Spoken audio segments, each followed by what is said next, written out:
right, hello. How are you? Good. So I go by the name of Tif Myerr. It's not my real name. All right, it's not my real name. My real name is Tiffany Tamayo, which I like my real name. Okay, Tiffany is a name that's commonly given to girls who will eventually become strippers.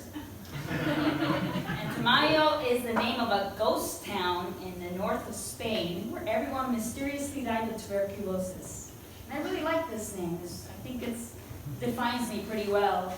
And I think it tells the history of humankind. But it's hard to use this name, especially for comedy. You try to make a name that's pretty easy for everyone. Because Tiffany Tamayo is very complicated for both English speakers and Spanish speakers. All right? English speakers have a lot of trouble with Tamayo. So it's like, what's your surname? Tamayo. Oh, Time Idol. That's pretty good, but it's not. It's Tamayo. And, oh, all right. Tom Arnold. No, it's not Tom Arnold. And then Spanish people, ¿Cómo te llamas? I'm like, Tiffany. Oh, Stefania. No, it's Tiffany. Oh, vale. Stephanie. And I'm like, no, Tiffany. And they're like, vale, syphilis. So, I mean, that might work. Syphilis, Tom Arnold has a ring to it. But right now I'm trying Tif Myerr. This summer, I was back home in Vegas. And I did a couple open mics, you know. And I tried Tif Pak Shakur. I tried it on for a few open mics, and one time I was on stage and this guy in the middle of the crowd got up and he's like, "You can't use Tif Pak Shakur." And I was like, "First off, fuck your bitch and click and claim." I was like, what? So I just did my whole set just rapping like Tupac, you know. Every now and then I would just go down like, "West Side." And at some point I went down right up to him. I just went right up to him. And I was like, "You claim to be a player, but I fucked your wife." And he got super offended. He just got up and left. And it's true, I mean, he was my uncle. And I was talking about his wife. And this was my grandma's funeral, so I understand why he was very offended. Yeah. I mean, I just find it funny to be like, I'm a very small girl, to just be like a 90s, you know, gangster, you know, kind of like your high school students who walk around, you know, and they're at leisure, and they're felines, listening to like trap music and hip hop, you know, and you just kind of like giggle at them, like, come on, this is Alcobendas, this is Amoradeja, you know, like, come on. But it does give me some hope for humanity. I like that they listen to trap music and hip hop, you know. I don't know if you know this, but last month, Taylor Swift, I don't know. I broke it. I'll pay for I it. say Taylor Swift and things just break, you know. Taylor Swift was named the Artist of the Decade. The fuck? The Artist of the Decade. Yeah, no, I think it's an award that I think she really deserves. She deserves to be the Artist of the Decade that also had Donald Trump as president. Yeah, one day I'm going to talk to somebody's grandchildren. It'll be somebody's grandchildren, not my own. I'm not going to procreate. But I'm going to be around somebody's grandchildren. I'm going to say, all right, kids. In the 2010s, Donald Trump was president, and Taylor Swift was the best artist. So then we all collectively decided to have artificial intelligence take over every sector of society. You know, and so you'll just hear it through the speakers, just like the voice going through, you know, like, humans gonna hate, hate, hate, hate, hate. I'll talk to the kids. This is why we now have President Tesla the third. And we have Tesla Swift. Now you know why. And then one kid will puke on me and I'll go, no, and he'll puke and I'll be like, and all those grandchildren, somebody's grandchildren, just die. No, I'm not going to procreate. I've decided that I do think the idea of having this little thing to blame your failures on is kind of cool. You know, you can be at like dinner parties with your wine, with other jaded parents, and be like, yeah, I was going to be a famous comedian. I was. But then little Jesus came along. Thanks a lot, Jesus. I just drink your wine. I love him. I just love him. He looks just like his daddy. But yeah.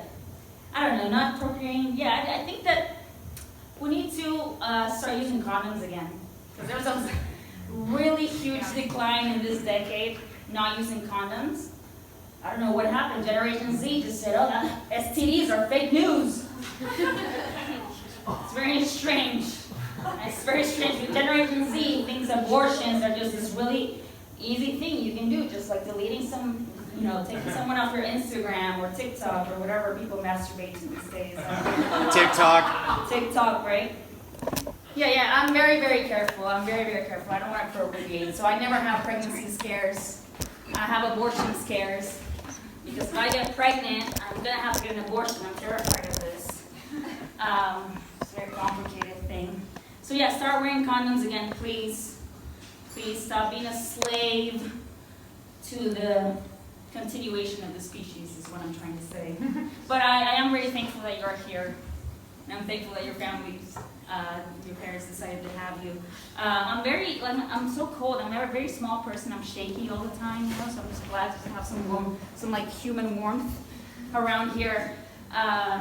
Shaky all the time, like a junkie. I actually had a junkie try to steal my phone the other day in Yes, that's where I live. What? Yeah, for sure. It was the other day. You too. Last week. You know what? It might have been the same junkie. Probably. Anyway, so I was, I was at home. It was around like 4, and I needed to go to Carrefour because after I have like lunch and I have my nap, and and I jerk off. I always like to have like hot colacao, hot colacao with cognac. So I woke up from my post-orgasmic nap. So I look at my cabinet, I don't have cognac. So all right, I'll go to Carrefour. There's no one there, it's 5 o'clock, it's empty. So I grab my umbrella, it was raining. And I go down, I'm walking down the street, and I see 2 junkies like pass me. And I'm like, I haven't seen these junkies around here before. I know all the junkies in LPS, but I haven't seen them before. So I'm like, okay, I guess we have new neighbors, it's fine. So I'm walking past. And all of a sudden I feel like, and I'm telling you, I'm very shaky, but I'm like shaking more than usual. What's going on? And I look down, and there's this hand just going like this in my jacket where I have my phone. And he's just like tugging at it like this. No, what the fuck? So I go back. I have my umbrella. Back off! And sure enough, he backs off. He just like runs away like a dog. I mean, junkies are a lot like dogs. I should know. I used to date a junkie in Galicia. I really did. They're lovely. They're really lovely. They're just like dogs. They're super loyal. Super loyal. They just follow you around all the time, and they don't live very long. So I love junkies. I'm not afraid of junkies. I'm not afraid of them. I'm actually not afraid of people anymore since I moved to Spain. Like, I'm more open in talking to strangers. I grew up in Las Vegas, all right? I grew up in a really bad part of Las Vegas. It's just like on the north side of the Strip. I don't know if any of you have been to Las Vegas, where the stratosphere is. It's a very scary place. It's called the Cultural Corridor, but it's really like just like a hallway between jail cells and like, and it's just absolutely terrible. So you don't talk to people in the street. You absolutely don't. Because people are just trying to scam you or like do a little magic trick on you or something or sell you into prostitution. This is a normal thing in Las Vegas. You grow up not talking to strangers. All you do is just hide in your room until you're old enough to get a car, and then you drive your car to the middle of the desert, and you just stay there and lock the doors and drink cognac and wait for everything to end. That's Las Vegas for you. I'm sorry, I'm destroying the fantasy. But yeah, no, but ever since I came to Spain, I'm just more open to people because people are nice. They're here. People are a little bit more calm. Junkies attack people, then they run away. It's fine. Yeah, and I even give money to people on the metro when people ask for money, But it has to be a good, interesting pitch. I don't know if you noticed this, but like people who ask for money here in the metro and stuff, like they're like Shakespearean actors, They're like, they have this amazing method. Yesterday, Cercanías was having a problem. It was going very slow. I don't know if any of you think Cercanías was horrible, right? Because a water pipe broke or something, and that's why everything was going very slow. So I was in Cercanías. We're all waiting. It was super packed. Everyone's super annoyed because they're gonna be late to work or whatever. And suddenly the doors open and it's like, and this guy walks in and he goes, ladies and gentlemen, I know you are all here in this train, frustrated. This is how he's frustrated because of the water pipe that broke, but I come to you as a broken man. I come to you as a broken man as you all look down into your phones, scrolling through, looking at the stories about Hong Kong and Greta Thunberg and Baby Yoda. Yeah. And I know you're all avoiding eye contact with eye, but I come to you as a broken man. I come to you as a broken man, and I know you think the world is better. The world is better. There are less wars. There's more literacy. There's technology. There is technology, but I am here right now, and I am at the losing end of capitalism, because capitalism has winners, capitalism has losers. I am at the losing end. Yeah. Santander Bank took everything from me. Took everything from me. Just walking around the Kanyas train, and everyone's sort of scared, but watching this, riveted. Santander took everything from me. They took my house, they took my sanity, they took my family, except for this baby I have right here. And I'm telling you right now, there are victims in capitalism. There are victims here. So don't look away. Do not look away. I am here. You look into the world problems, but I am here as a man, asking for you as a broken man, as the water pipes are broken, but I'm a broken man. And I ask for your help. I'll ask for your help. Do not look away. I know Milton Friedman tells you to not look away, or to look away. In fact, look away, but don't look away from me. And I know Vox tells you to be afraid, and I know Donald Trump tells you to be afraid, but not be afraid. I am just a man. Can I have some help, please? And I look at him. I'm like clapping. I think this is amazing. I give him all my €2 I have. That's all I have.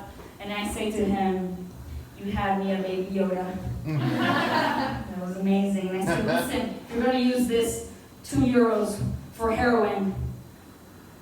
You deserve it, man. You